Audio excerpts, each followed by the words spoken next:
65. A torre. Eu os vejo. Eles são as rochas. Eles são os espíritos vingativos. Olhos vermelhos.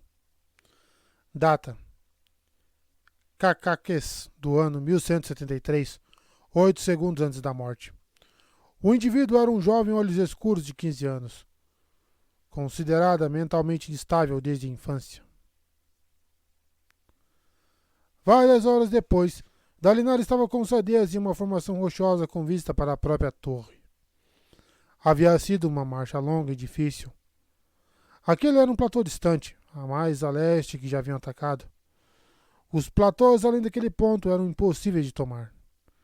Os parchendianos podiam chegar tão rápido que removiam a gema coração antes dos aletianos aparecerem. Às vezes isso também acontecia na torre. Dalinar procurou. Estou vendo, disse ele apontando. Ainda não pegaram a gema coração. Um círculo de parchendianos estava martelando a crisálida, mas sua concha era como rocha espessa. Ainda estava resistindo. Você devia estar feliz de estar usando as minhas pontes, velho amigo. Sadias protegia o rosto do sol com uma das mãos. Esses abismos podem ser largos demais para um fractal saltar. Dalinar concordou. A torre era enorme. Até mesmo seu gigantesco tamanho nos mapas não lhe fazia justiça.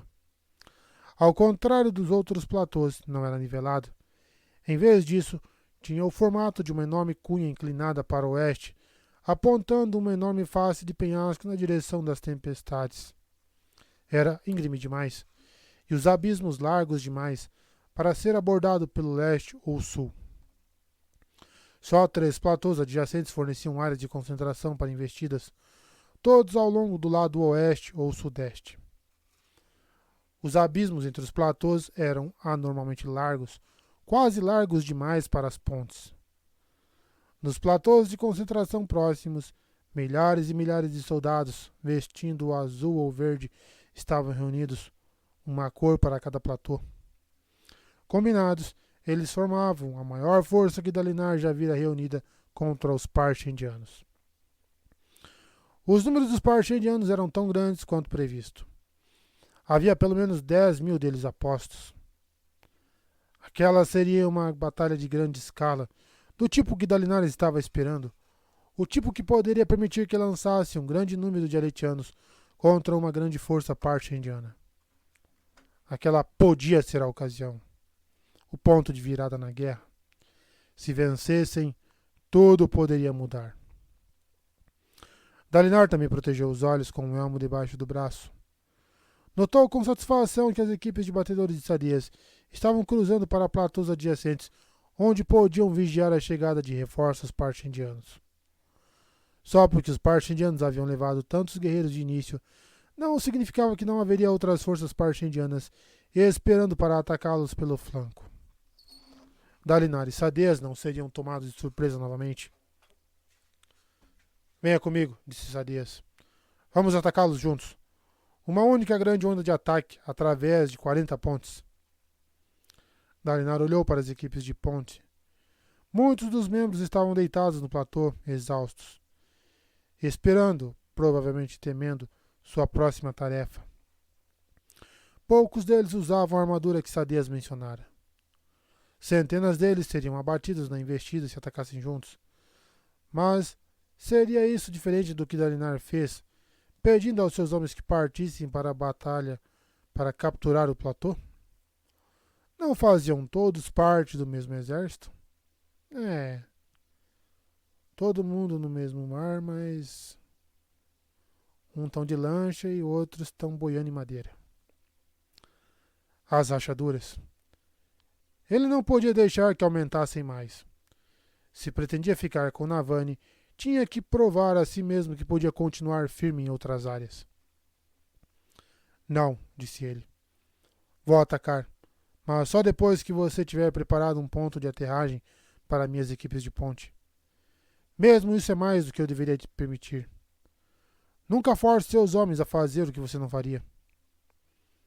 Mas você investe contra os parchendianos. Nunca faria isso carregando uma dessas pontes, disse Dalinar. Sinto muito, velho amigo. Não estou julgando você. É o que preciso fazer. Sadeas balançou a cabeça, colocando o elmo. Bem, vai ter que servir. Ainda estamos planejando jantar juntos hoje à noite para discutir estratégia? Imagino que sim. A menos que o Rocar faça um escândalo por nós dois perdermos o seu banquete. Sadeas bufou. Ele vai ter que se acostumar com isso. 6 anos de banquetes toda noite. Está ficando tedioso. Além disso, duvido que ele sinta algo além de felicidade se ganharmos hoje e deixarmos os Parshendianos com 1/3 dos seus soldados. Vejo você no campo de batalha. Dalinar assentiu e Sadeas saltou da formação rochosa, descendo até o chão abaixo e se unindo aos seus oficiais. Dalinar ficou mais um tempo fitando a torre.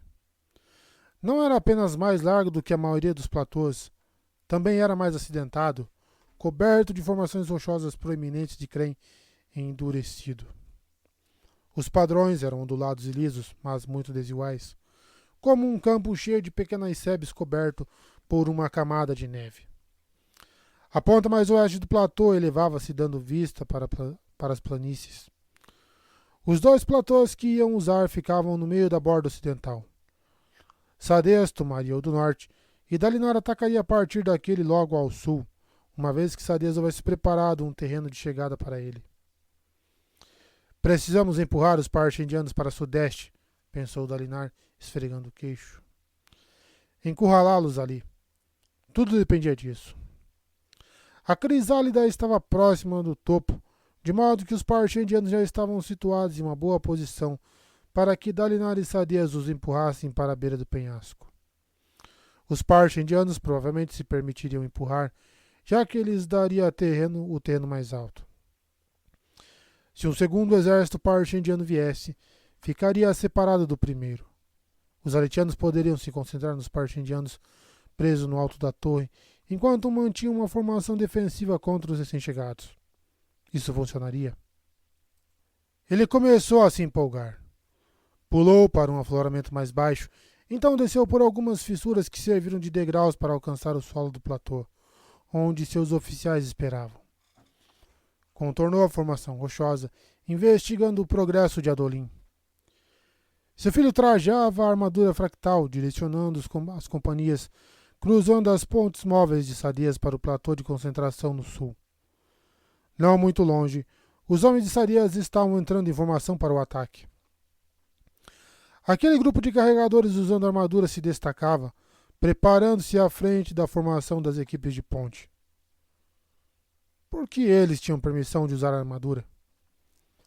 Por que não os outros também? Elas pareciam carapaças parshendianas. Dalinar sacudiu a cabeça. O ataque começou. Equipes de ponte correndo na frente do exército de Sadeas, aproximando-se primeiro da torre. Onde você gostaria de fazer nosso ataque, pai? Perguntou Adolim, invocando sua espada fractal e descansando-a em sua ombreira, com o lado afiado para cima. Ali, disse Dalinar, apontando para um ponto no platô de concentração deles. Prepare os homens. Adolim assentiu, gritando as ordens.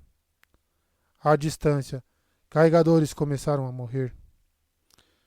Que os arautos guiem seu caminho, pobres homens, pensou Dalinar.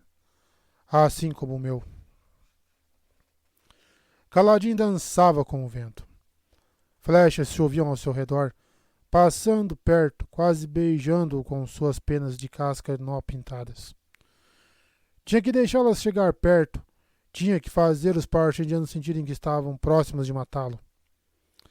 Apesar dos 4 outros carregadores chamando a atenção deles, apesar dos outros homens da ponte 4 atrás, usando armaduras de esqueletos de Parshendianos caídos, a maioria dos arqueiros mirava em Kaladin.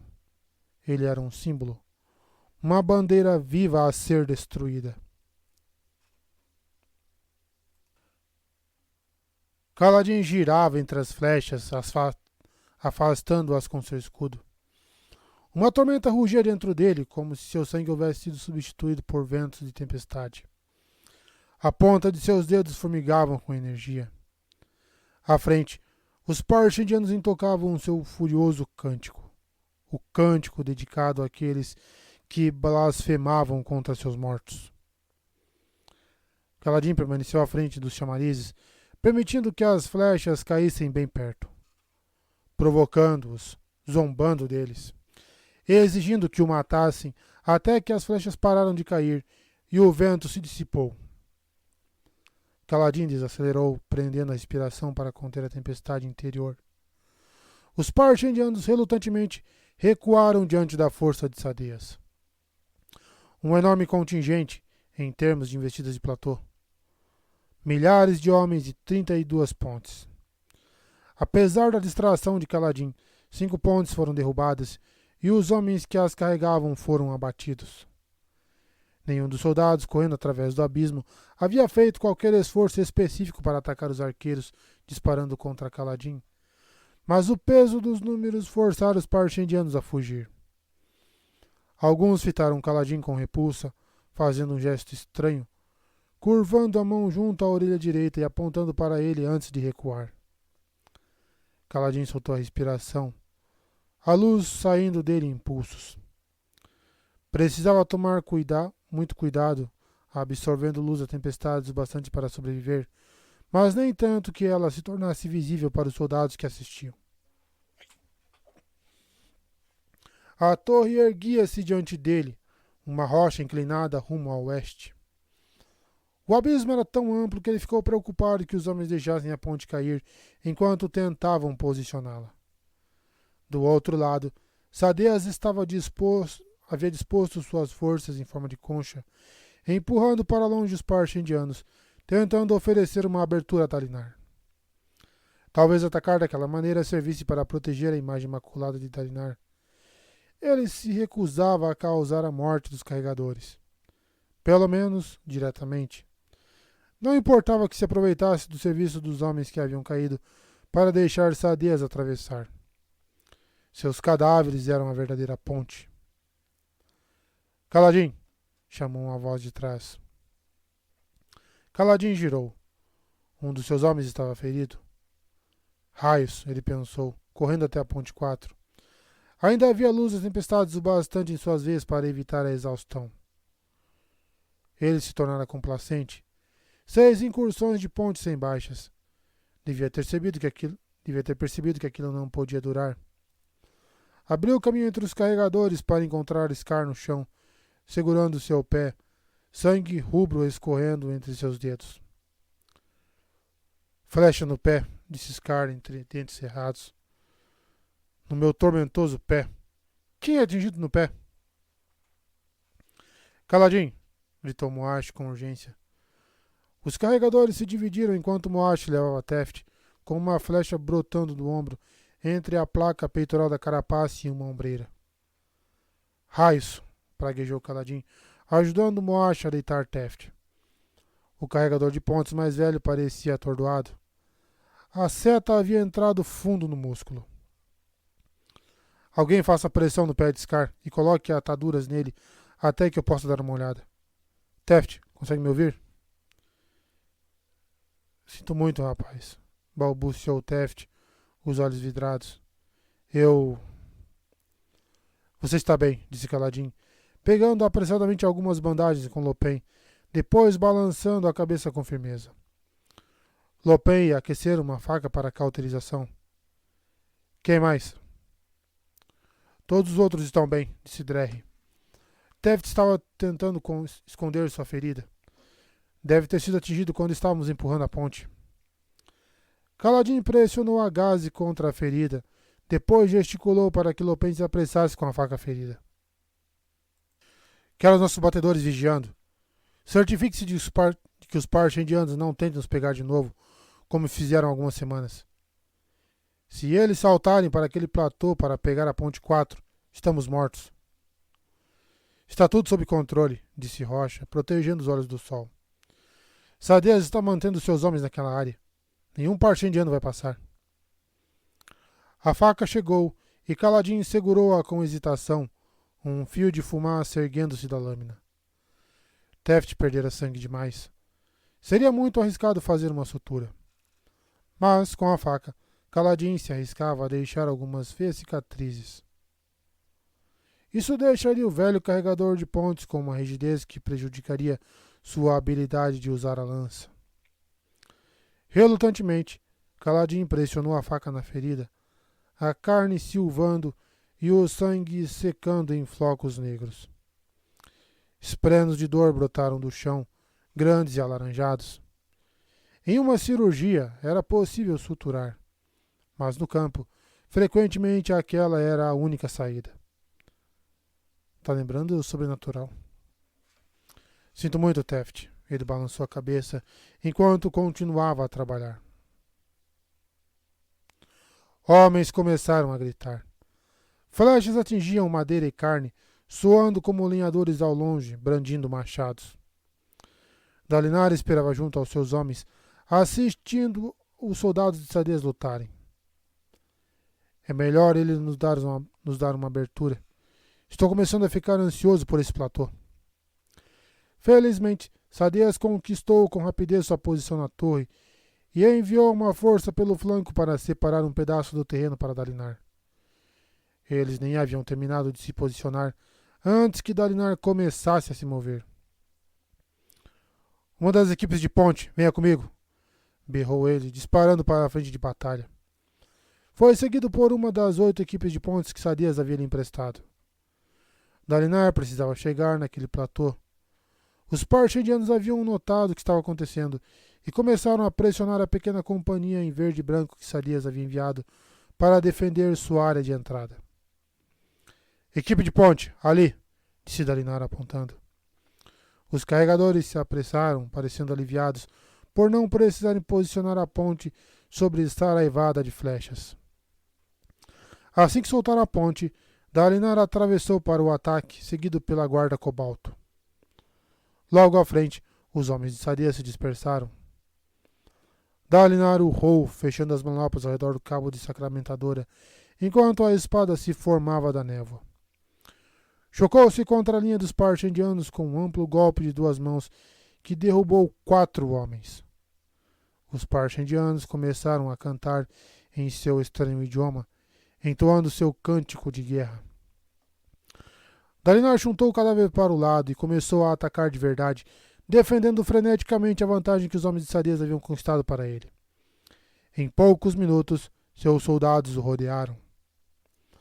Com a guarda cobalto protegendo sua retaguarda, Dalinar mergulhou na contenda, rompendo as fileiras do inimigo como só um fractário podia fazer.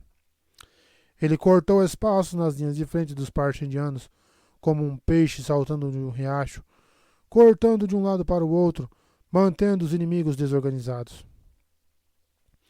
Cadáveres com olhos queimados e roupas rasgadas formavam uma trilha atrás dele. Mais e mais tropas alentianas preenchiam os espaços. Adolin chocou-se com um grupo de parchendianos ali perto, seu próprio esquadrão da guarda cobalto a uma distância segura logo atrás. Ele atravessou seu exército inteiro. Precisava ascender rapidamente, encurralando os parchendianos para que não pudessem escapar. Sadeas ia vigiar as bordas a norte e a oeste da torre. O ritmo da batalha inspirava Dalinar. Os parchendianos cantando, os soldados grunhindo e gritando, a espada fractal em suas mãos e o fluxo de poder da armadura. A euforia surgiu dentro dele. Como não foi atacado pela náusea, ele cuidadosamente liberou o espinho negro e sentiu a alegria de dominar um campo de batalha e o desapontamento de não ter um oponente digno. Onde estavam os parchendianos fractários? Vira um em batalha semanas atrás. Por que não havia reaparecido? Será que eles mandariam tantos homens à torre sem enviar um fractário? Algo pesado acertou sua armadura, ricocheteando dela, fazendo com que uma pequena nuvem de luz e tempestade se escapasse entre as juntas do seu antebraço. Dalinar praguejou, levantando um braço para proteger o rosto, enquanto observava o espaço ao seu redor. Ali, ele pensou, achando uma formação rochosa próxima onde um grupo de parchendianos estava girando enormes fundas com as 2 mãos.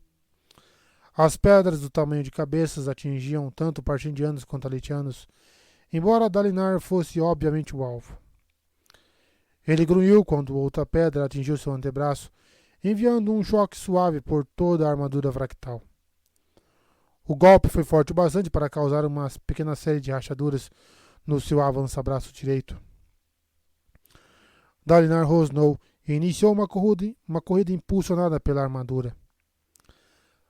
A euforia fluiu mais intensamente através de seu corpo e ele jogou o ombro contra um grupo de partindianos, espalhando-os.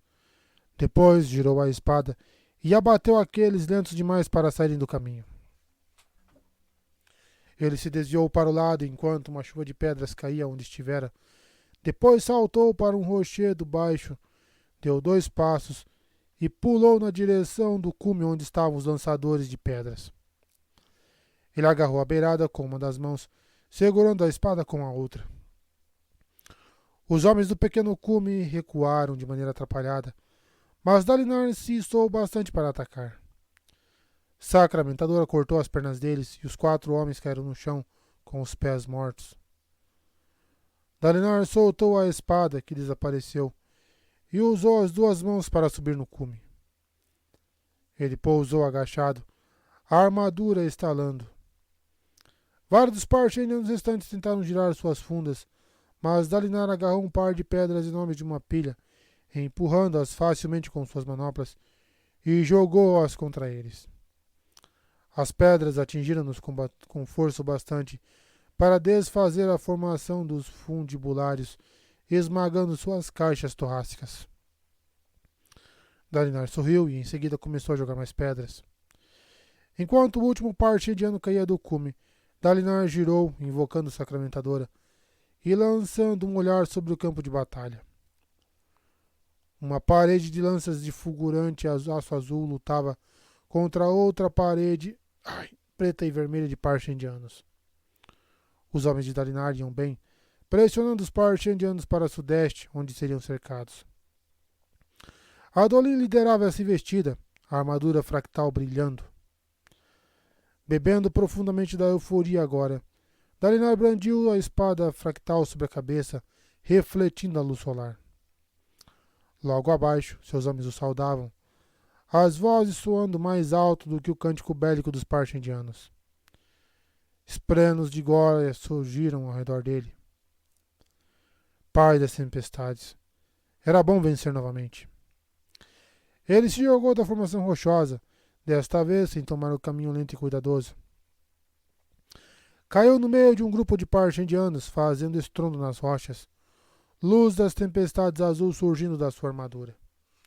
Ele girou, matando, lembrando-se dos anos lutando junto de Gavilar, vencendo, conquistando. Ele e Gavilar haviam criado algo durante aqueles anos, uma nação coesa e sólida a partir de algo quebrado. Como mestres oleiros reconstruindo uma fina cerâmica que havia se espatifado. Com um rugido, Dalinar atravessou a fileira de partindianos até onde a guarda cobalto estava lutando para alcançá-lo. Vamos pressioná-los, gritou ele. Passe adiante, todas as companhias para a lateral. Os soldados ergueram suas lanças e mensageiros correram para levar suas ordens. Dalinar girou e atacou os partindianos, abrindo o caminho para si e para seu exército. Para norte, as forças de Sadias estavam atrasadas. Bem, a força de Dalinar faria o trabalho por ele. Se conseguisse avançar ali, poderia cortar os partindianos ao meio, depois esmagar o lado norte contra Sadias e o lado sul contra a borda do precipício. Seu exército avançou atrás dele e a euforia fervilhava em seu peito.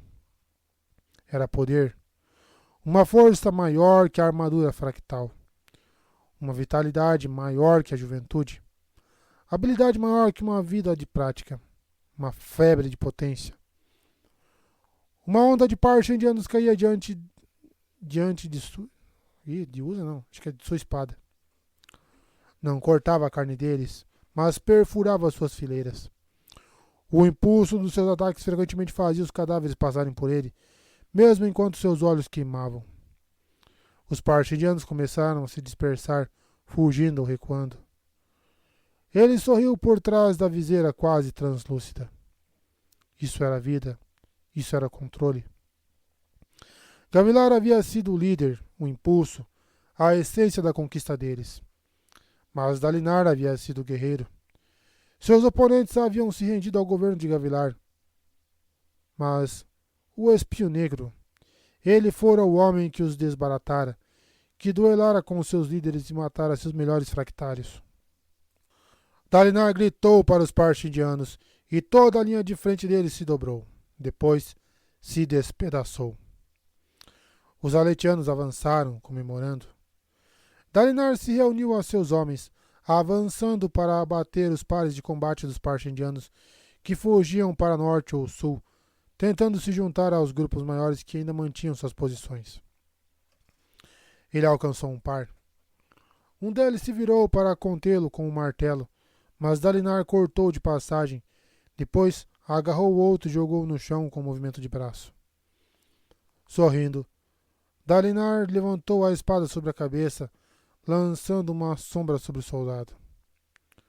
O parchindiano rolou desagitadamente, segurando o braço, sem dúvida fraturado quando foi jogado ao chão. Ele olhou para Dalinar, apavorado, espranos de medo aparecendo ao redor dele. Era só um rapaz. Dalinar estacou, a espada erguida, os músculos retesados. Aqueles olhos, aquele rosto. Parchindianos podiam não ser humanos, mas seus traços, suas expressões eram as mesmas. Exceto pela pele marmorizada e as estranhas seções de carapaça protetora, aquele menino poderia ter sido um cavalariço no estábulo de Dalinar. O que via acima dele? Um monstro sem rosto e uma armadura invulnerável? Qual era a história daquele rapaz? Devia ser apenas um garoto quando Gavilar foi assassinado. Dalinar cambaleou para trás, a euforia desaparecendo. Um dos homens da guarda cobalto passou por ele, enfiando casualmente uma espada no pescoço do menino parchindiano. Dalinar ergueu a mão, mas tudo terminou rápido demais para que ele interrompesse. O soldado não percebeu o seu gesto. Dalinar baixou a mão. Seus homens estavam correndo ao redor dele, avançando sobre os parchindianos em fuga. A maioria dos inimigos ainda lutava, resistindo à saudez de um lado e à força de Dalinar do outro. A borda oriental do platô estava a uma curta distância à direita. Ele atingirá a força parchindiana como uma lança, perfurando seu centro, dividindo-a para norte e sul. Ao redor deles estavam os mortos. Muitos deles haviam caído com o rosto para baixo, acertados nas costas por lanças ou flechas das forças de Dalinar. Alguns parchindianos ainda estavam vivos, mas moribundos. Eles cantarolavam ou sussurravam para si mesmos em uma estranha e perturbadora canção. Aquela que cantavam enquanto esperavam a morte. Suas canções sussurradas se erguiam como as maldições de espíritos na marcha das almas. Dalinar sempre considerara a canção da morte a mais bela de todas que ouvira dos parchindianos. Ela parecia atravessar os grunhidos, batidas e gritos da batalha ao redor. Como sempre, a canção de cada parchindiano estava perfeitamente harmonizada com a dos companheiros. Era como se todos pudessem ouvir a mesma melodia em algum lugar longínquo e a reproduzissem através de lábios ofegantes e sangrentos. Os códigos, Dalinar pensou, voltando-se para seus guerreiros. Nunca peça dos seus homens um sacrifício que não esteja pronto a fazer você mesmo. Nunca faça com que lutem em condições que você se recusaria a lutar. Nunca peça a um homem que realize um ato que você não faria para não manchar as próprias mãos. Ficou nauseado. Aquilo não era belo, não era glorioso. Não era força, poder ou vida. Era algo revoltante, repelente e horrendo. Mas eles mataram Gavilar. Ele pensou, procurando uma maneira de vencer o súbito enjoo. Você deve uni-los. Roshar fora unificada outrora. Será que isso incluía os parche indianos? Você não sabe se pode confiar nas visões ou não, disse a si mesmo, sua guarda de honra entrando em formação atrás dele. Elas podem vir da guardiã da noite ou dos esvaziadores, ou de qualquer outra fonte. Naquele momento, as objeções pareciam fracas. O que as visões queriam que ele fizesse? Levar paz a Aletkar, unir seu povo, a agir com justiça e honra. Será que não podia julgar as visões a partir disso? Ele levantou a espada fractal até o ombro, caminhando solenemente entre os caídos rumo à linha norte, onde os parche indianos estavam encurralados entre seus homens e os de Sadias. Sua náusea se intensificou. O que estava acontecendo com ele? Pai! O grito de Adolin soou desesperado. Dalinar voltou-se para o filho, que estava correndo na sua direção. A armadura do jovem estava manchada de sangue parse indiano, mas, como sempre, sua espada brilhava. O que vamos fazer? Indagou Adolin ofegante. Sobre o quê? Perguntou Dalinar. Adolin virou-se, apontando para o sudeste, na direção do platô, ao sul daquele de onde o exército de Dalinar começara sua investida. Havia mais de uma hora. Ali, saltando através do vasto abismo, estava um enorme segundo exército parche indiano. Dalinar levantou bruscamente seu visor, o ar fresco batendo no rosto suado. Ele deu um passo à frente. Havia antecipado essa possibilidade, mas alguém devia ter dado o alerta. Onde estavam os batedores?